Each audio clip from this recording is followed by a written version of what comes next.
a tree breaks due to storm and the broken part bend so that the top of the tree touches the ground making an angle 30 degree with it. ठीक है, तो एक पहले तो आप एक tree बनाइए, suppose करो कि ये आपका ट्री है, ठीक है। अब ये ट्री क्या बोला जा रहा है, स्टॉर्म की वजह से ब्रेक हो जा रहा है। क्या हो जा रहा है, ब्रेक हो जा रहा है। तो सपोज करो कि यहां से ये ट्री ब्रेक हो गया स्टॉर्म से, है ना। तो ये जो पार्ट है इससे ऊपर वाला ये टूट गया और टूट के कहां पे वो आ गया, जमीन पे ऐसे लग गया, समझ में आया। और ये 30 डिग्री का एंगल बना रहा है जमीन के साथ, अर्थ के साथ, कितना 30 डिग्री का। The distance between the foot of the tree to the point where the top touches the ground, इसका टॉप ये जो टच कर रहा है ग्राउंड को और जो फुट है ट्री का, इसके बीच का डिस्टेंस दिया हुआ है और वो बोला जा रहा है 8 मीटर है, ठीक है। अपने को हाइट बताना है ट्री का, क्या बताना है, हाइट, यानी कि ये टोटल ये पूरा ही बताना है अपने को, कैपिटल एच, समझ में। तो हमें ये भी निकालना पड़ेगा और ये भी निकालना पड़ेगा, ठीक है। इसको सपोज करो मैंने कुछ भी ले सकते हो आप, ये H1 ले लो और इसको H2 ले लो, ये दोनों निकालना है।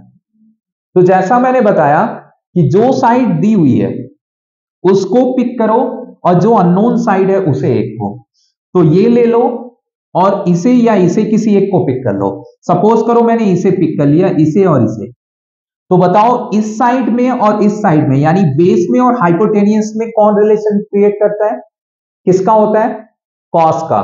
किसका होता है, कॉस का। बेस अपॉन हाइपोटेनियस कॉस ही होता है ना, कॉस थीटा। तो कॉस 30 आप लिखोगे cos 30 degree equal to base, base कितना है 8, हाइपोटेनियस कितना है H2, समझ में आया। सो कॉस 30 कितना होता है √3/2, ये हो जाएगा 8 और ये H2। अब देखो हमें H2 बताना है, यहां पे ध्यान देना। अब देखो क्रॉस मल्टीप्लाई आप करोगे, H2 को इधर भेजो और 2 को इधर और इसको भी इधर नीचे, तो H2 कितना हो जाएगा अपना 8 2 जा 16 और ये √3 आ जाएगा नीचे, समझ में आया। तो ये हमारे को H2 पता चल गया। अब हम निकालेंगे H1, क्या निकालेंगे H1। यहां देखो ये नोन साइड है बेस और ये परपेंडिकुलर, तो बताओ बेस और परपेंडिकुलर में कौन रिलेशन बनाता है, tan थीटा। कौन, tan होता है परपेंडिकुलर अपॉन बेस। सो अपन लिखेंगे tan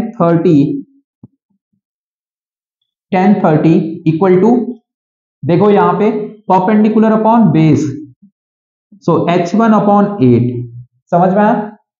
tan 30 कितना होता है 1/√3, ये हो जाएगा H1 अपॉन 8। यहां देखो 8 को आपने इधर भेजा तो ये हो गया 8/√3 H1।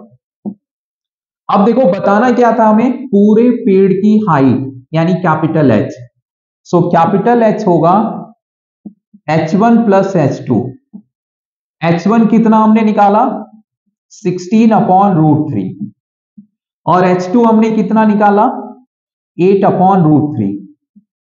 अब देखो डिनोमिनेटर सेम है यानी एलसीएम मिल गया अपने को सेम √3, तो ये ऐड हो जाएगा, ये हो जाएगा 24/√3, समझ में। देखो कभी भी इस चैप्टर में अगर डिनोमिनेटर में रूट आता है तो हमेशा उससे रेशनलाइज कर देना, क्या कर देना, रेशनलाइज यानी नीचे ऊपर मल्टीप्लाई उससे। सो √3 से नीचे ऊपर मल्टीप्लाई करेंगे तो ये √3 क्या हो जाएगा 3, ऊपर आ गया 24√3, 3 से ये कटा 8, सो आ गया अपना 8√3 मीटर। तो ये हो गया अपना पूरे पेड़ की हाइट। आप चाहो तो यहां पे वैल्यू भी पुट कर सकते हो √3 की 1.732 और फिर 8 से मल्टीप्लाई कर